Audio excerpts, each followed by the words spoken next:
Israel का Hamas से बदला लेना जारी है।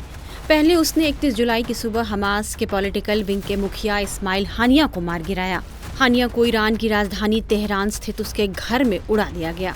वो नए ईरानी राष्ट्रपति के शपथ ग्रहण समारोह के लिए ईरान के दौरे पर था।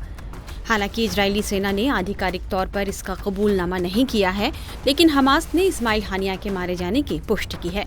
इस्माइल हानिया के खात्मे के बाद अब इजराइल ने हमास के मिलिट्री चीफ को उड़ा दिया है। इजरायली सेना ने ऐलान किया है कि हमास के मिलिट्री चीफ मोहम्मद डाइफ को मार दिया गया है। इजराइल ने जुलाई में की गई एक एयर स्ट्राइक में डाइफ के मारे जाने का दावा किया है। इजरायली सेना ने सोशल मीडिया प्लेटफॉर्म एक्स पर मोहम्मद डाइफ के मारे जाने की पुष्टि की है। इजरायली सेना ने अपने पहले पोस्ट में कहा, हम ये पुष्टि करते हैं कि मोहम्मद डाइफ को मार दिया गया है। अपने दूसरे पोस्ट में इजरायली सेना ने अहिंसा के पुजारी और भारत के राष्ट्रपिता महात्मा गांधी की तस्वीर के साथ एक वीडियो संदेश देते हुए लिखा है, एक ऐसी दुनिया जहां आप कुछ भी हो सकते हैं। मोहम्मद डाइफ ने आतंकवाद का मास्टरमाइंड बनना चुना।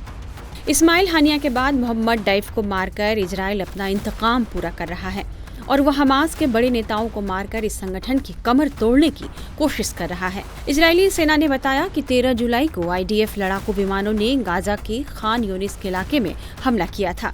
सेना ने कहा है कि खुफिया जानकारी के बाद इस बात की पुष्टि कर ली गई है कि हमले में मोहम्मद डाइफ को मारा गया है।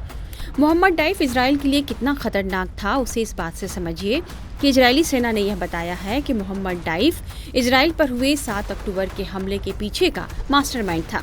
तब से ही इजराइल मोहम्मद डाइफ की जान का दुश्मन था।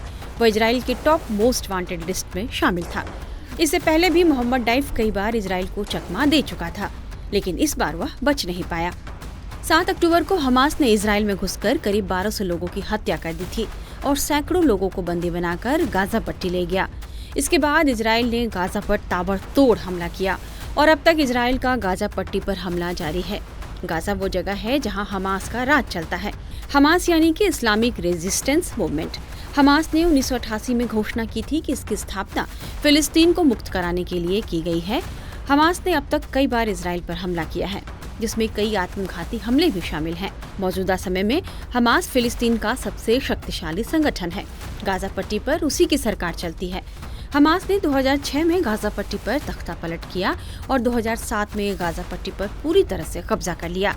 यहीं से हमास इजराइल पर हमले करता है। साफ है कि इजराइल जिस तरह से एक के बाद एक हमास के टॉप लीडर्स को मारता जा रहा है, उससे जल्द ही हमास कमजोर पड़ सकता है। हाल ही में अपने अमेरिकी दौरे पर इजराइल के पीएम बेंजामिन नेतन्याहू ने यह घोषणा की थी कि जब तक वो हमास का खात्मा नहीं कर देते, यह युद्ध खत्म नहीं होगा। हालांकि जिस तरह इजराइल हमास के टॉप लीडर्स को मारता जा रहा है, उससे दुनिया में एक बार फिर तनाव बढ़ने का खतरा मंडराने लगा है। टाइम्स नाउ नव भारत डिजिटल की रिपोर्ट।